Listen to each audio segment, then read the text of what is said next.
क्या आप vigilante justice के बारे में जानते हैं?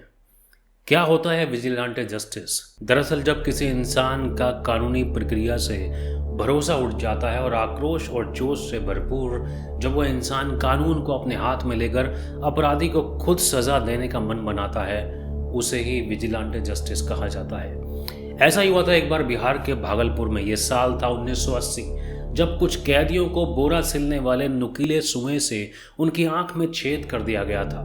कुछ पुलिस वाले उन कैदियों के ऊपर बैठ जाते थे ताकि वो हिल ना सके। उसके बाद उनकी आंखों में तेजाब भी डाला गया।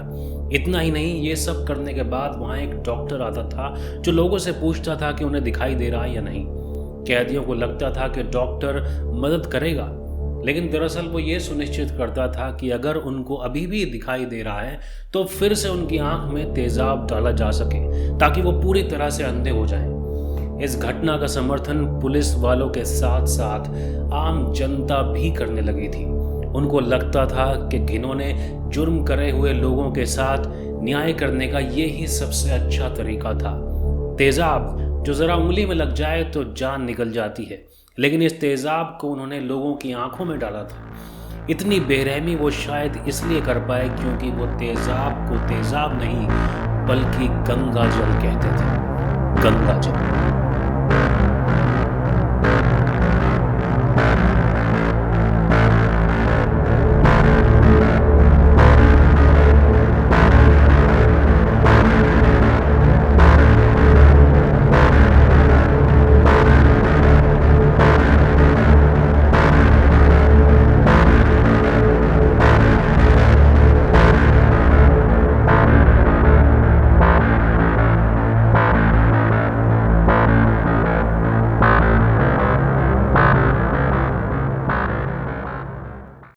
दैनिक जागरण की खबर के मुताबिक उस वक्त के बिहार के मुख्यमंत्री जगन्नाथ मिश्रा के कैबिनेट के 2 मिनिस्टर को इस कांड की जानकारी थी। इस खबर के अनुसार उन्होंने बिहार पुलिस को इस बारे में आगाह भी किया था। भागलपुर पुलिस अधिकारियों का कहना था कि जिन अपराधियों ने हत्या की, लूट की, दुष्कर्म किया, ऐसे लोगों पर आंसू बहाने की कोई ज़रूरत नहीं है और उन्हें लगता था कि कानून व्यवस्था बनाने के लिए ये ही सबसे बेहतर ऑल्टरनेटिव था। पुलिस के अनुसार ये काम आम जनता कर रही थी। जब सरकार की तरफ से कई अधिकारियों को निलंबित कर दिया गया तो उन लोगों के समर्थन में हजारों लोग सड़कों पर उतर आए। आम जनता पुलिस अधिकारियों के निलंबन से खुश नहीं थी। जगह जगह प्रदर्शन हुए। इन लोगों ने खूब नारे लगाए। उस वक्त जो नारा सबसे ज़्यादा बोला जा रहा था वो था पुलिस और जनता भाई भाई। ये खबर उस वक्त के अखबारों की स्याही में बिहार के आंख फोड़वा कांड के नाम से छपने लगी थी। इस पूरे घटनाक्रम के सबसे भयानक एपिसोड में एक बार एक साथ 7 कैदियों को एक कमरे के अंदर ले जाया गया। वहां इनकी आंख में बोरा सिलने वाले सुएं से वार किया गया। इसके बाद भी इनकी आंख में तेजाब डाल दिया गया। ये लोग चिल्लाते रहे, चीखते रहे। इतना ही नहीं, इनके हाथ पैरों के ऊपर पुलिस वाले भी बैठ गए थे ताकि ये लोग हिलडुल भी ना सके। इस घटना को याद करते हुए एक कैदी ने बताया था कि हमारी आंखों में तेजाब डालने के बाद एक डॉक्टर हमसे मिलने आया। उसने धीमी आवाज़ में पूछा कि तुम्हें कुछ दिखाई दे रहा है। उस कैदी को लगा कि शायद डॉक्टर हमदर्दी के लिए आया है और उनका इलाज करेगा। उस कैदी ने डॉक्टर से कहा, हाँ मुझे कुछ दिखाई दे रहा है, कुछ परछाई से दिखाई दे रही है। आपको बताया उसके बाद क्या हुआ? उसके बाद उनकी आंखों में फिर से तेजाब डाला गया। वो डॉक्टर केवल ये सुनिश्चित करने के लिए आया था कि कहीं से भी उनकी आंखों की रोशनी थोड़ी भी ना बच जाए। इस पूरे घटनाक्रम में लगभग 33 लोगों ने अपनी आंखों की रोशनी गंवाई थी। एक वक्त के मशहूर पत्रकार और पूर्व केंद्रीय मंत्री अरुण शौरी की आत्मकथा the commissioner for lost causes, जिसमें उन्होंने इस पूरे मामले पर रोशनी डाली है।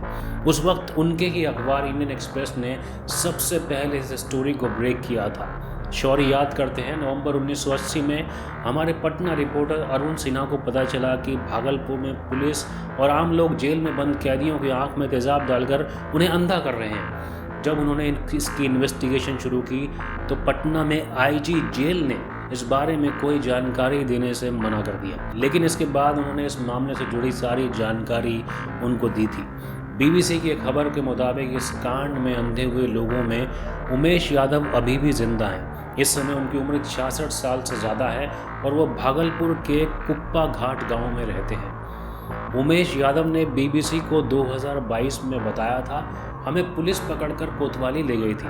वहाँ उसने हमारी दोनों आंखों में प्योर तेज़ाब डालकर हमें अंधा कर दिया।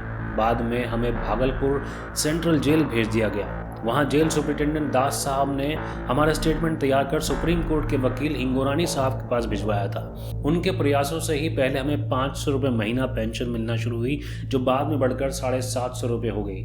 लेकिन वो कभी 2 महीने बाद मिलती तो कभी 4 महीने बाद। कुल 33 लोगों के साथ ये जुल्म किया गया था, जिसमें 18 लोग अभी भी जिंदा हैं। बरारी के रहने वाले भोला चौधरी बताते हैं, पुलिस ने हमारी आंखों को टकवा से छेदा और फिर उसमें तेज़ाब डाल दिया। हमारे साथ 9 और लोगों के साथ ऐसा किया गया था।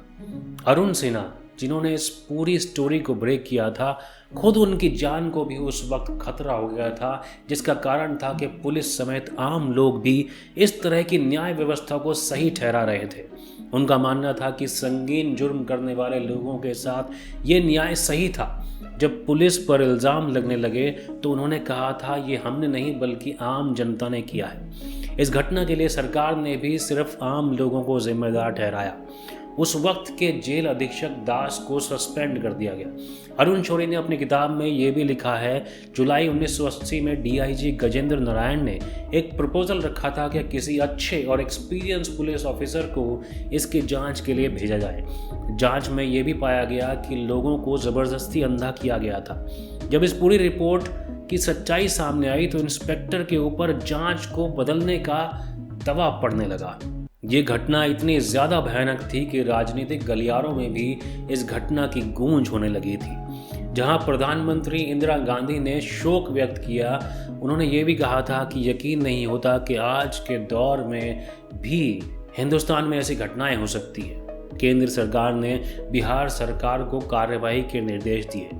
हालांकि कुछ रिपोर्ट्स में ये भी कहा गया है कि शुरुआत में तो केंद्र सरकार ने इस मामले को राज्य सरकार की जिम्मेदारी बताया था। इसकी वजह थी कि इस बात पर संसद में भी भारी हंगामा होने लगा था। सुप्रीम कोर्ट ने भी इस मामले में इंटरफेयर किया। अरुण शौरी ने यह भी लिखा है कि आरोपी पुलिस वालों की पहचान परेड कराई गई और अंधे लोगों को उनको पहचानने के लिए कहा गया। 15 पुलिस वाले इसके बाद सस्पेंड कर दिए और कमाल की बात तो ये कि अगले 3 महीनों में ये लोग वापस अपनी ड्यूटी पर आ गए। कुछ ऑफिसर्स को ट्रांसफ़र कर दिया गया। लोगों को अंधा करने की घटनाएं अलग अलग दिन में हुई थी। कुल 33 लोगों की आंखों में तेज़ाब डाला गया, जो अपनी बाकी की ज़िंदगी सिर्फ अंधेरे में गुजारने को मजबूर हो गए। कानूनी सिस्टम इसलिए होता है कि अपराधियों को सज़ा दी जाए, हर एक आदमी की बात सुनी जाए और सारे सबूतों और गवाहों के आधार पर फैसला दिया जाए। हो सकता है जिन लोगों ने आंखें गंवाई उन्होंने जुर्म किया हो, वो अपराधी भी हो सकते हैं, लेकिन अपराध के बदले अपराध इसका ऑल्टरनेटिव नहीं हो सकता। महात्मा गांधी ने कहा था, an eye for an eye makes the whole world blind. और वैसे भी हर एक सज़ा को कानूनी प्रक्रिया से होकर गुजरना चाहिए। इस बात का एक दूसरा पहलू भी है।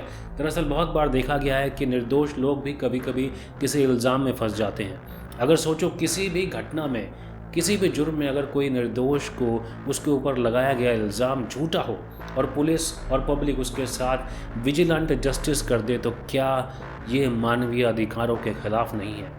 आप क्या सोचते हैं इस विषय पर? अपनी राय हमें कमेंट करके बताइए। ये थी बिहार के भागलपुर की कहानी, जब लोगों की आंखों में तेज़ाब डालकर उनकी आंखें फोड़ दी गई थी। और कहानियाँ सुनने के लिए हमारे चैनल स्टोरी बाबा को अभी सब्सक्राइब करें। नमस्ते।